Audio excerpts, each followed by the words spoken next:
Lockdown. You can either look at it as a great opportunity to watch Big Bang Theory again for the 4th time, or you can take a little bit of that time and use it to upskill yourself. It's a fantastic opportunity. Now, my advice is, if you like the industry you're in, look at what other people have. And there's 2 ways you can do that. You can either go and look on LinkedIn, or just look at the adverts of the roles that you might want to go for in a couple of years' time, and look at the skills that are listed there. If you see some of those skills, software skills, there are analysis skills or CAD skills or something like that, then now's a great time to get online, search for a course in it and get it done.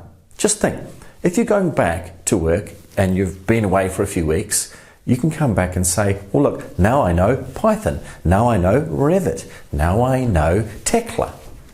And it's a fantastic thing to do. I can tell you, as a technical recruiter, we love to see people who are resourceful. They're people who look at the situation, think, no one's giving it to me, I'm going to go and find it myself. Wish you the best.